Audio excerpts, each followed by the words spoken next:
Hey, what's going on, guys? Welcome back to another official video by Jazzy Official. It has been 1 year. I know I fucked up and I apologize so much. I've just been busy. Throughout the summer, I deal with weddings. I'm a technician for a wedding company, and throughout the winter, I go to school and I get busy with assignments. But now it's summer again. It's springtime, but I'm gonna make some time for you guys. I'm sorry, I love you guys. I apologize for not making you guys any videos for the past year. It's been 1 year. That's crazy. Anyway, thought I'd start this off by doing an animated series for you guys. All right. So without further ado, I'm gonna get my headphones on and let's watch this. It was late at night when I was studying for my math exam under the covers of my blanket. Suddenly, my blanket took flight as my angry father yanked it off me and my bed. Why you gotta be so goddamn angry, man? I'm trying to study. My father snarled. "What do you think you're doing?" He snatched the book from my grasp. Hey, man, I'm trying to study. Why are you taking my book? "I'm going to burn this like the rest of them." You burn books now?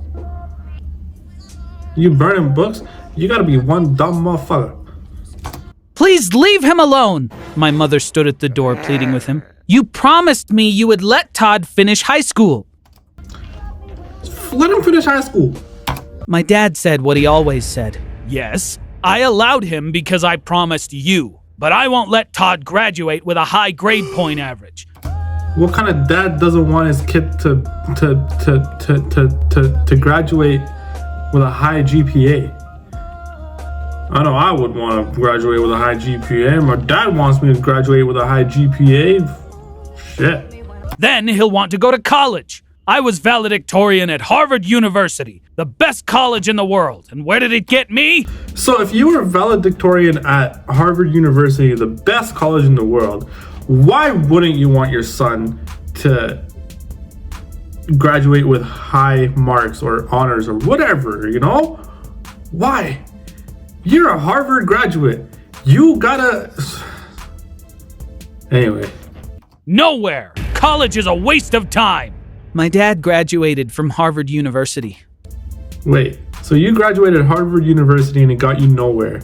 That sounds like a you problem, my guy. You fucked up. Strangely, he hated academic success. Despite this, his diploma was hanging on our wall, where everyone could see it. When people came to visit us, he would always show it to them and make a point of telling them, "I graduated from the best college in the world as the valedictorian of my class." So you hang your Harvard degree in the most obvious place in your house. So when everyone looks at it, you can gloat about it. All right, I see you. But you don't want anyone else to be successful. I think that's what you're saying. I'm assuming you are the type of person where it's like, "Hey, I went to Harvard University. I became a doctor, but I didn't do shit. And now, look at how successful I am. Where did you go? Oxford University?" You know? Yes, it means nothing. Took me years to figure out I told you that going to college was a waste of my time. I could have been a successful businessman if I had just gotten a job instead of going to college. Now I'm an accountant who makes peanuts. I regret ever going. I couldn't wait to turn 18. I was determined to leave home and go to a university. Unfortunately, I needed money if I wanted to go to a good one. Even if I were to get a job now, there'd be no way to save enough money in such a short time. One day, opportunity knocked on my door. I was going to ask something from my mom. She was in her bedroom watching TV. I don't watch television. Wait, what kind of childhood did you have if you didn't have a TV in your room? Or you don't watch TV? What kind of childhood was that? Oh my God, I feel bad for this kid. I've never been interested despite my parents offering to get one for my room. "I love this game show," I love Family Feud too. Mom said. "If this contestant answers this question correctly, she'll win $100,000. Intrigued, I asked, $100,000? What's the show called?" "I'm surprised you've never heard of it," Mom replied. It's a famous game show called Who Wants to Be a... I see. So he wants to go on that show, become a millionaire. Okay, I feel you. Millionaire. You move up in the game as you answer questions and keep making money. Contestants who make it to the final question win $1 million. Of course, the questions get more difficult as the show progresses. I sat next to her and read the question on screen. Which is the smallest country in the world? Vatican City, I said without looking at the choices. The other choices were Monaco, Tuvalu, and San Marino. My mom looked at me and said, I think it's Monaco. The contestant on TV also said Monaco, but the host declared Vatican City as the correct Smart kid. Vatican City. You got it. answer. Way to go, Todd! If you had been up there, you would have won $100,000, my mom said excitedly. When I returned to my room, I Googled all the $1 million questions from Who Wants to Be a Millionaire. Told you his plan is to go on the game show and get the money. He's gonna get the money. Watch. I'm gonna tell you right now. Prediction. Put it in calendar. Good. They were all tough, but I knew some of the answers. Maybe this could be how I'd make enough money for university. I decided to apply and become a contestant. What did I tell you? 4 months passed with no news from the game show. I still hoped I could get a call back, so I began studying. I went to the library every day to read about different subjects and visited Wikipedia pages to read random articles. One day, my phone rang. Hi, I'm calling you from Who Wants to Be a Millionaire, the voice on the other end said. We're inviting you to the studio as a contestant. Since you're not of legal age, your parents need to sign a release stating they've consented to your participation. My heart sank. I know. Listen. His dad's not gonna approve. His dad's gonna be like, yo, sit your ass at home. I was sure my dad would be against it, so I couldn't muster the courage to tell them about it until the very last day. Pussy. But alright. On the day of the taping, I woke up in excitement and fear. I told them about the show at breakfast and asked them to sign the release. My dad refused, just like I expected. Yeah, of course he's gonna refuse. What do you expect? I told you he's gonna refuse. Fucking guy has to stick up his ass. His excuses didn't make sense. What if you get eliminated in the first round? He complained. I can't. First round is always easy, man. If you get eliminated in the first round, then you're a mental... no. You're... I can't word this any other way. You know what I mean. Let you go on TV and embarrass our family? Will you please just sign it? Mom scolded. Todd is a brilliant kid. I'm sure he'll make us proud. Dad seethed in a fury. He takes after you. If he had my genes, Todd would make the smart choice and listen to what I say. I don't want him going... He has your genes, but he's just ignoring it. He doesn't want to be an asshole like you.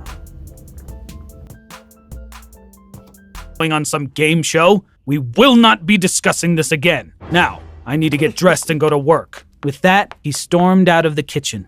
Hand me the release, my mom commanded. If your dad won't sign it, I'll sign it for both of us. Even better, I'll come with you to the taping. But I need to do something first. She calmly... That's a W, Mom. Wait, what is she planning? Walked to their bedroom door, put the key in the lock, and turned it. Inside, my dad was getting dressed. When he heard the lock turn, he locked him... she locked him in the room. Fucking fire. He shouted, "What's going on?" Todd is doing that game show, and I'm going with him, she screamed. Ain't nothing you can do about it now, Pop. Ain't nothing you can do about it now. You won't be able to stop him. He's going to do amazing. You've got a perfectly good TV in the bedroom, so you're going to watch and let Todd prove it to you. And by the way, you're out of here once we get home. Humble this guy. When we arrived at the studio, my knees were weak and shaky. I stood in line as the fourth contestant, waiting nervously for my turn backstage. As contestants, we're supposed to sit in the chair across from the host. The game ends if you can't answer a question or decide to leave with the money you've already won instead of moving forward to the next round. Once a contestant is eliminated, a new contestant takes a seat in front of the host. The first two contestants before me left the game only after a couple of questions. The third contestant kept going until the 9th question, but they answered the $150,000 question wrong. It was finally my turn. My heart was pounding as I sat in the chair in front of the host. The first few questions were pretty straightforward. The host read the questions and the 4 answers. I replied in the first second, even though I had 15 seconds to think. The host was impressed and said, "You know a lot for your age." There were 15 questions in total. The final question was worth $1 million. I kind of want to go on the show now. 15 questions? You gotta answer 15 questions, and it's $1 million? Like, cash me on Who Wants to Be a Millionaire? Just kidding. I know I can't go on that show.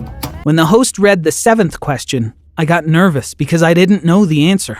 In what year was the first iPhone released? The host asked. 2003. Just kidding. I actually don't know. The choices were the year 2000, 2004, 2007, and 2009.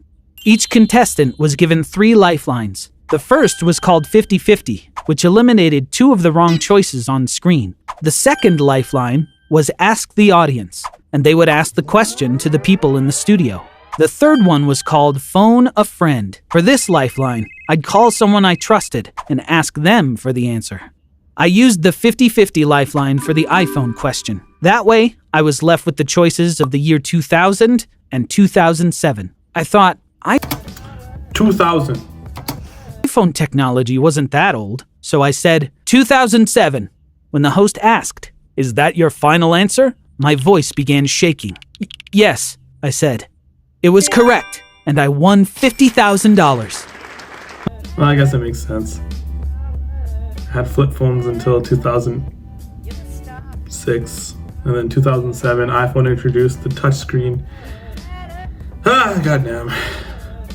My mom was sitting in the studio audience clapping for me. I could only wonder if my dad was watching the show at home from the bedroom. I pictured him getting angrier every time I answered correctly. Despite my dad's worst efforts, I'd been reading books for years. It wasn't hard for me to come up with each answer, including the 12th question.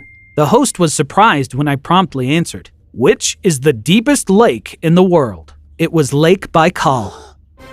"We have a strong candidate for the $1 million prize tonight," the host cheered. I breezed through questions 13 and 14, finally reaching the last question, the $1 million question. I looked at my mom. He's at the $1 million question. The $1 million question. Who is your father? No, I'm just kidding. I actually don't know what it is. Let's see. She was smiling, tears of joy streaming down her face. Even if I failed to answer this question correctly, I was happy knowing she was proud of me. The host started reading the $1 million question. Which Ivy League university does not have a valedictorian title? Then he read the choices. A. Harvard University. B. Columbia University. C. Princeton University. D. Dartmouth College.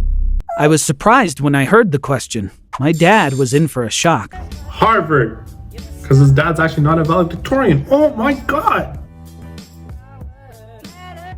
Hope you guys enjoyed. Make sure you guys hit that subscribe icon and that bell icon right over there. And we're getting back on YouTube. We're getting back on YouTube because I'm free and I got nothing else to do except school. But summertime, business. You know, like that's all it is. So yeah, hope you guys enjoyed, and I will see you guys very soon. Stay tuned. Peace out.